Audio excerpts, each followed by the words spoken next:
Hello बच्चों, कैसे हो आप सब। तो चलो आज हम स्टार्ट करने वाले हैं सरफेस एरिया ऑफ कोन के बारे में। तो कोन में हम पढ़ेंगे राइट सर्कुलर कोन। तो राइट सर्कुलर कोन क्या होता है इसको समझना जरूरी है। तो आप ऐसा मान लो कि आपने एक पेपर पे या एक कार्डबोर्ड पे कट किया एक राइट एंगल ट्रायंगल। तो यहाँ पर मेरा राइट एंगल ट्रायंगल है BAC which is right angle at A. अब अगर इसके one of the perpendicular sides, मतलब ऑब्वियसली अगर इस तरह के ट्रायंगल में मैं AB को परपेंडिकुलर मानती हूँ, तो अगर इस साइड के अलोंग मैंने एक थ्रेड को अगर यहाँ पर पेस्ट कर दिया, ठीक है, मैंने यहाँ पे एक थ्रेड को चिपका दिया। Now I am holding the thread. ऐसे थ्रेड को पकड़े पकड़े अगर इस राइट एंगल कार्डबोर्ड को अगर मैं जोर जोर से ऐसे टर्न कराऊंगी कंटिन्यूअसली, तो आपको क्या दिखेगा? क्या आपको कुछ ऐसा दिखेगा? Can you visualise? क्या आपको कुछ ऐसा दिखने वाला है? ये मेरा ओरिजिनल राइट एंगल ट्रायंगल है। तो क्या ये कुछ इस तरह से दिखाई देगा बच्चों? जहां पर मेरा ये जो वर्टेक्स था, ये जो टिप था ट्रायंगल का, वो यहीं पर है। तो क्या मैं इसको एक नाम दे सकती हूँ C डैश? ऐसा क्यों कर रहे हैं आपको मालूम चलेगा। तो जब मैं इसको ऐसे टर्न कर रही हूँ, कंटिन्यूअसली मैं इसको ऐसे टर्न कर रही हूँ, तो ये हवा में जब घूमेगा तो कुछ ऐसा इस तरह से यूं घूमेगा। तो क्या विजुलाइज कर रहे हो कि ये गोलाई ले लेगा? करेक्ट। तो क्या हम इसको इस तरह से भी बना सकते हैं?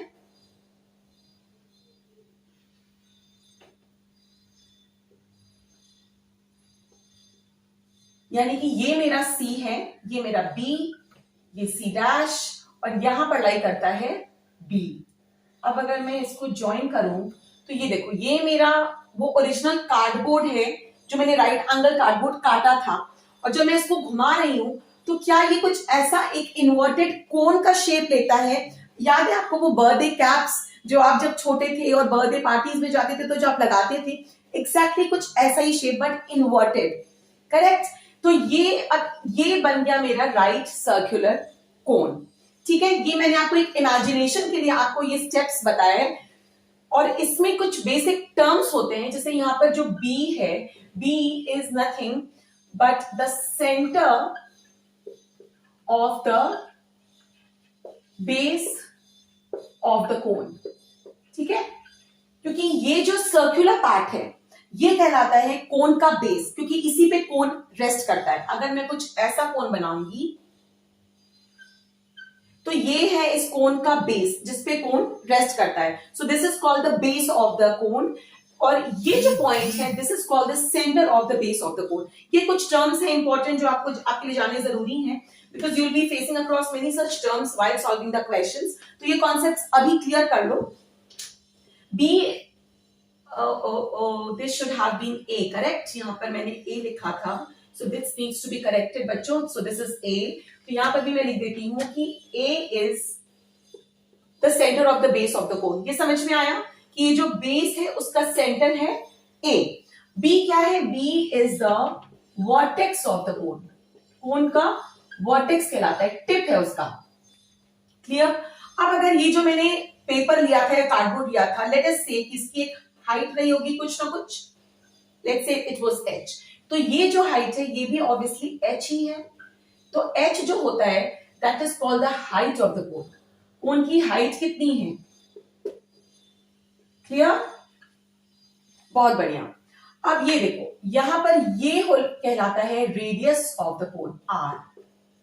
ठीक है ना। तो सेंटर ऑफ द बेस, जो डिस्टेंस है from the centre of the base to any point on the circumference, मतलब यहां से यहां का डिस्टेंस, यहां से यहां का डिस्टेंस, ये सभी सेम होंगे क्योंकि इसका बेस एक सर्कल है। ठीक है ना। तो R is called the radius of the कोन। ये भी क्लियर हो गया। अब ये इसमें एक नया टर्म है, this is called the slant height. ये जो आप टेढ़ा सा देख रहे हो, this is called the slant height which is denoted by the symbol L। So L is called the slant height. ठीक है। And there is a relation between L, H and R. क्या है? अगर आप triangle CAB, in triangle CAB में अगर आप Pythagoras theorem लगाते हो, so according to the Pythagoras theorem, can we not write that the hypotenuse square is equal to base square plus perpendicular square? यही होता है ना Pythagoras theorem, h square is equal to p square plus b square. ठीक है बच्चों, इसमें h क्या है हमारा स्मॉल m स्क्वायर, p क्या है h और b क्या है r, करेक्ट? यानी कि l is equal to root over h square plus r square. ये हमें क्वेश्चन सॉल्व करते वक्त काम आएगा. कैसे आया, समझ में आ गया? सुपर. अब और देखो यहां पर कर्व्ड सरफेस एरिया क्या होगा. Curved surface area of the cone is equal to pi are l. Simple square units. Obviously it can be in centimetre, metre, कुछ भी. Pi are l square units. और इसका टोटल सरफेस एरिया कितना होगा किसी भी कोन का? It will be equal to the curved surface area. मतलब कि ये जो आप देख रहे हो ये पूरा ऐसे ये वाला part curved surface area plus the surface area of the base. अब surface area of the base जो है ये तो एक सर्कल है, करेक्ट? तो मैं लिख सकती हूँ CSA की जगह pi are L plus pi R square. अब देखो ये एक सर्कल है, ठीक है ना? अब यहां से कॉमन निकलेगा पाई आर, तो ब्रैकेट में रह गया एल प्लस आर. यानी this becomes the formula for TSA. तो हमने क्या क्या पढ़ा कोन के बारे में? हमने पढ़ा कि इसका एक बेस होता है जिसमें एक सेंटर होता है और इस सेंटर से इसके सर्कमफरेंस तक कोई भी distance is the same which is again the radius of the base of the cone. और ये जो स्ट्रेट हाइट है बिल्कुल straight perpendicular to the base, ये कहलाती है height of the cone and this is called the slant height. ठीक है, ये कहलाता है टिप ऑफ द कोन या vertex of the cone. Done. इसके बाद हमने रिलेशन पढ़ा कि L, H और R के बीच में क्या रिलेशन है. So L is equal to root over R square plus H square. समझ में आया? ये मैंने पहला रिलेशन पढ़ा. Secondly we read about CSA that the curved surface area of the cone is equal to pi are l. Okay, उसके बाद TSA is equal to pi r into l plus r. तो बच्चों फॉर्मूले तो बिल्कुल clear हो गए, लेकिन कितना क्लियर हुआ है ये हमको तब समझ में आएगा जब हम कम से कम 2 या 3 या 4 क्वेश्चंस सॉल्व करेंगे यहाँ वीडियो में. उसके बाद तो आपके घर की प्रैक्टिस अलग होगी. Okay, so let's get started. तो बच्चों एक्सरसाइज 13.3 सब लोग खोल लो और उसमें हम सॉल्व करेंगे क्वेश्चन नंबर 1 जो कह रहा है the diameter of the base of a cone is 10.5 centimetre and its slant height is 10 centimeter. Find its CSA. तो देखो सबसे पहले तो अगर मैंने एक कोन के बारे में बात करी तो उसका जो बेस है उसका डायमीटर मुझे पता है, लेकिन मुझे क्या चाहिए? रेडियस चाहिए. मतलब यहां से यहां तक का डिस्टेंस ही चाहिए मुझे. ठीक है, सो रेडियस गिवन क्या है? Given is diameter is equal to 10.5 centimetre और स्लैंट हाइट दी हुई है which is L is equal to 10 centimetre. तो इसी से हम निकाल लेंगे कि R is equal to D by 2 which is equal to 10.5 by 2 which is equal to, अभी हम इसको कट नहीं करेंगे बिकॉज आगे जाके मेरे कैलकुलेशंस में कहीं ना कहीं कैंसिल हो जाएगा, तो we will leave it at this stage itself. R मिल गया. Now what is the formula for the curved surface area of a cone? The curved surface area of a cone क्या पढ़ा था? Correct, pi are L. और मैंने पहले के video में भी बताया कि जब तक आपको बताया नहीं जाएगा आप पाई की वैल्यू हमेशा लोगे 22/7. ओके, तो आर की वैल्यू मैंने सब्स्टिट्यूट कर दी, it is equal to 10.5/2 and L की वैल्यू इज 10. यहाँ पर देखते हैं क्या क्या कैंसिल हो सकता है. 5 जा, ये भी कैंसिल हो रहा है. यस, 1 जा, 5 जा. Okay, so I am left with 22 into 1.5 into 5. ये मेरा आंसर आ गया सेंटीमीटर स्क्वायर में. सॉल्व करके देखते हैं.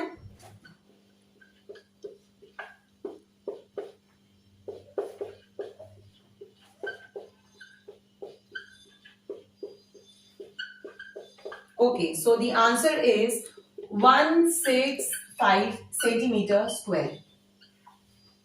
समझ में आया बच्चों? बहुत सिंपल सा क्वेश्चन था. ये था क्वेश्चन नंबर 1. अब आगे मूव करते हैं. तो बच्चों क्वेश्चन नंबर 2 भी बोर्ड पे आ गया है. पढ़ते हैं क्या लिखा है.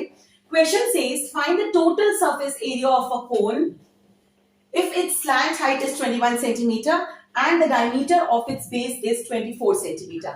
तो चलिए पहले तो हम देखते हैं कि हमें क्या क्या चीजें गिवन है और हमें क्या क्या निकालनी बाकी है.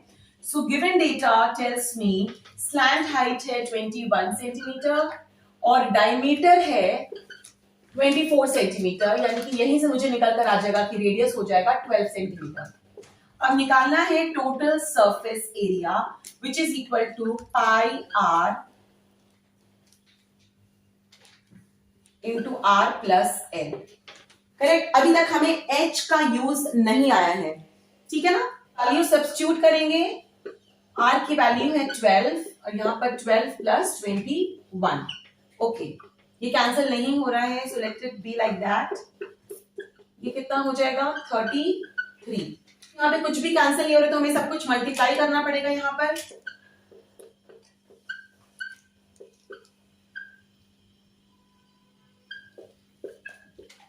ये आया 726 मल्टीप्लाइड बाई 12.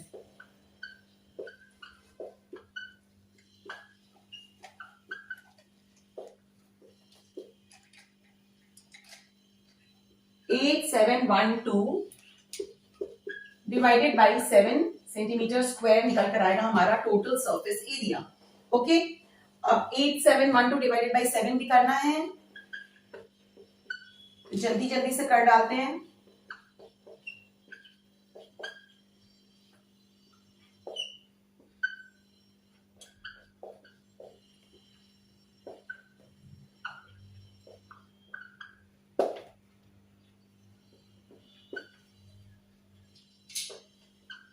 यहाँ पे रिमाइंडर आएगा 5 यानी कि 7 जा. तो ये मेरा आंसर आया 1244.57 सेंटीमीटर स्क्वायर. बच्चों आपके लिए बेहतर ये होगा कि आप एक डिजिट और तक डिवीजन करें और उसके बाद इस डिजिट को राउंड ऑफ करें. मतलब जब मैंने थर्ड डिजिट तक डिवीजन किया, अगर यहाँ का जो डिजिट है अगर वो 5 या 5 से बड़ा हुआ तो मेरा फाइनल आंसर बन जाएगा 1244.58. मतलब ये डिजिट एक से बढ़ जाएगा. समझ में आई बात. मतलब अगर हमें जब डिवीजन के बाद we have to leave the answer up to 2 digits after the decimal. ठीक है, तो ये मेरा second digit after the decimal है. इसका मतलब ये नहीं है कि हमको यहीं पे करके स्टॉप करना है. No, it is always recommended कि आप एक डिजिट तक और डिवीजन करिए. Check that number. If it is less than 5 आपका आंसर बस यहीं पे खत्म हो जाएगा as it is, no changes. But अगर वो डिजिट 5 हुआ या 5 से बड़ा हुआ, 6 हुआ, 7 हुआ, 8 हुआ, कुछ भी हुआ, तो आप उस डिजिट को ड्रॉप कर दीजिए, बट इसके जस्ट पहले वाले डिजिट को 1 से इंक्रीज करिए. That means this will become 1244.58. ठीक है, तो मैंने थर्ड डिजिट तक नहीं किया बिकॉज मेरे पास यहाँ पर स्पेस खत्म हो गई थी. तो आप जरूर करना and check for yourself whether it will be 1244.57 या वो 0.58 हो जाता है. डन हो गया. इससे हमारा हो गया सेकंड क्वेश्चन भी कंप्लीट. अब मूव करते हैं थर्ड क्वेश्चन पे. बच्चों देख लो क्वेश्चन नंबर 3 को ध्यान से पढ़ लो. द CSA ऑफ अ कोन यानी कि the curved surface area of a cone is 308 centimetre square and it's slant height is 14 centimetre. पहला पार्ट बोल रहा है find the radius of the base. Second part क्या बोल रहा है वो बाद में देखते हैं. तो इसमें गिवन क्वांटिटीज क्या क्या है हमारे पास. हमें स्लैंट हाइट पता है 14 सेंटीमीटर और हमें CSA भी पता है यानी the curved surface area which is 308.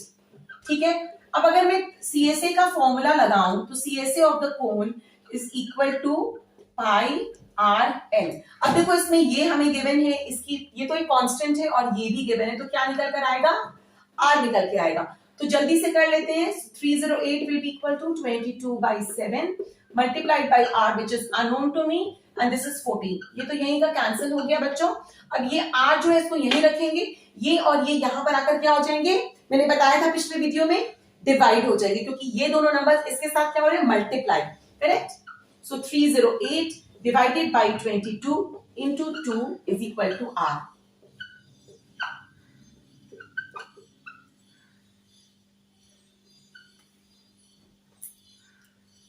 ये 11 से कैंसिल हो रहा है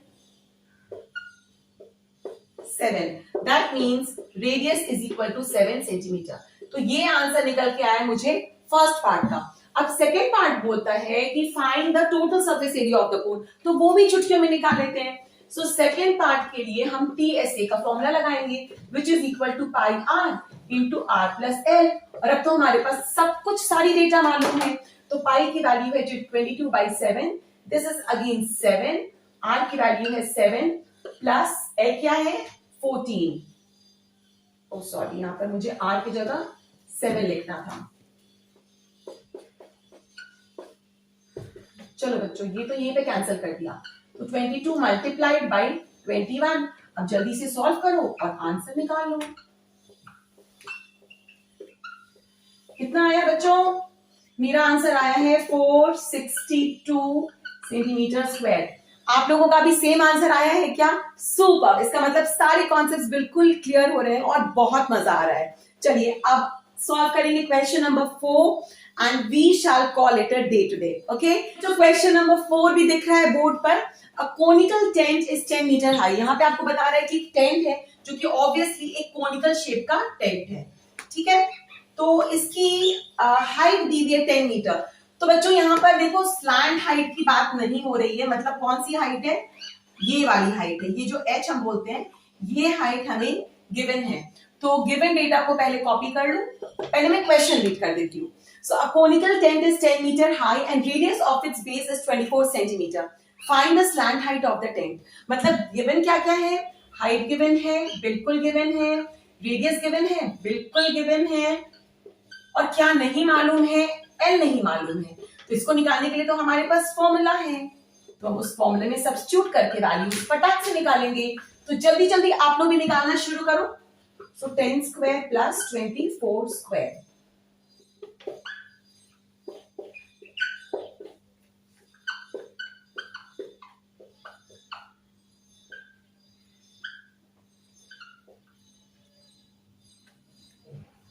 (576) which will be equal to root over 676। ठीक है, अब 676 क्या परफेक्ट स्क्वायर है?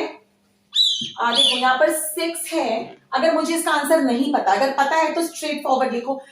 जिनको नहीं पता है तो हम कैसे हंट करते हैं? तो लास्ट डिजिट को ऑब्जर्व करो, इट इज 6, यानी 4 का स्क्वायर 4 4 16, यानी कि लास्ट में 6 आता है। ये 1 आता है, इसको छोड़ दो। 4 4 कितना होता है? 16 होता है। तो we have to focus only on the unit digit. क्या क्या पॉसिबिलिटीज है? जैसे 2 into 2 4 होता है, तो यूनिट डिजिट में 4 आया, मेरा काम नहीं बना। 3 into 3 9 होता है, यूनिट डिजिट में 9 आया, मेरा काम नहीं बना। 5 5 is 25, नो। अगेन 6 6 is 36 होता है, तो यहां पर भी यूनिट डिजिट में 6 आता है। मतलब 4 6 के वेरिएशन हम ट्राई कर सकते हैं। तो देखो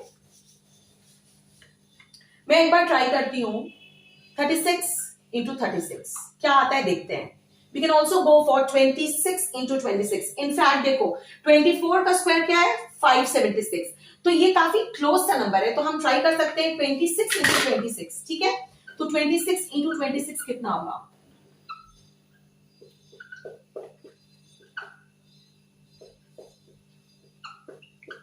आ गया ना 676। ट्रिक समझ में आई? तो ये हो गया मेरा 26 सेंटीमीटर। तो निकल कर आ गया हमें स्लैंट हाइट। ये हमारा फर्स्ट पार्ट का आंसर मिल चुका है। अब मूव करेंगे सेकंड पार्ट पे। सो सेकंड पार्ट बोल रहा है कि cost of the canvas required, find the cost of the canvas required to make the tent. मतलब टेंट जिस कैनवस से बनाया गया है उसको बनाने में कितना खर्चा आएगा। If 1 metre square canvas is ₹70। ठीक है ना? तो अब जब कैनवस से मैं टेंट अगर बना रही हूं तो क्या मैं उसका बेस भी बना रही हूं? ऑब्वियसली नहीं बना रही हूं। अगर मैं बेस भी बना दूंगी तो फिर कैसे जाएंगे? तो जब मुझे इसका एरिया, मतलब आप ये समझो कि इस कैनवस से अगर मैं एक कोनिकल टेंट बना रही हूं तो मुझे इसका सरफेस एरिया निकालना है कि मुझे उस कैनवस का कितना कैनवस लगा मुझे उस टेंट को बनाने के लिए। तो कैनवस का ऑब्वियसली मेरे को निकालना है कि जितना भी इस कोन का सरफेस एरिया है उतना ही मुझे कैनवस लगा है। और 1 मीटर स्क्वायर कैनवस का कॉस्ट 70 है। तो हमें इस कोन को बनाने में कितना मीटर स्क्वायर लगा, अगर मैं ये निकाल लूं तो यूनिटरी मेथड से हम उसको मल्टीप्लाई करेंगे और आंसर आ जाएगा। तो यहां पर अब पहला क्वेश्चन ये होता है कि हमें कर्व सरफेस एरिया निकालना चाहिए या टोटल सरफेस एरिया निकालना चाहिए। तो बच्चों देखो इस केस में ऐसे में हमें कर्व सरफेस एरिया से मतलब है, हमें टोटल सरफेस एरिया से मतलब नहीं है। क्योंकि जब कोई टेंट बनाता है ना तो वो बेस नहीं बनाता है उसका, बस वो एक उसका कर्व सरफेस एरिया बनाता है। Correct? So curve surface area of the cone is 5 RN और ये दोनों डेटा हमारे पास मालूम है। पाई इज 22/7, आर इज 24 और एल तो अभी हमने निकाला था ना, मैंने इरेज कर दिया, बट द आंसर वाज 26। ठीक है, अब देखो ये तो कुछ भी कैंसिल नहीं हो रहा है, कुछ नहीं कर सकते, बट आई वुड सजेस्ट कि इसको यहां पर अभी कुछ भी कैंसिल मत करो, क्योंकि देखो मैंने आपको पहले ही बताया था, थोड़ा सा अपना विजन को ब्रॉड करो कि हमें पता है कि cost of 1 metre square canvas is equal to ₹70। Therefore cost of, हमें कितना मीटर स्क्वायर कैनवस लग रहा है, इतना मीटर स्क्वायर कैनवस लग रहा है, इजंट इट? तो कॉस्ट ऑफ इतना metre square, that is 22 into 24 into 26 by 7 meter square canvas का दाम कितना हो जाएगा? 70 मल्टीप्लाइड बाय ये पूरा, है ना? और अब आप देखो यहाँ पर ये 7 और 70 आपस में हो जाएंगे कैंसिल। हो गया ना हमारा काम आसान। तो अब आप आराम से इसको मल्टीप्लाई करो and get the answer. 22 into 24 कितना होता है?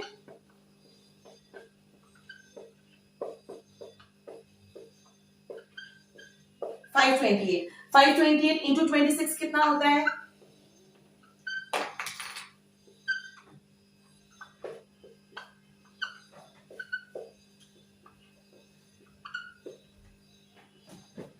13728 और मल्टीप्लाइड बाई 10, इसका मतलब हमारा कितना रुपया लगने वाला है इस टेंट को बनाने में? 137,280 रुपीज।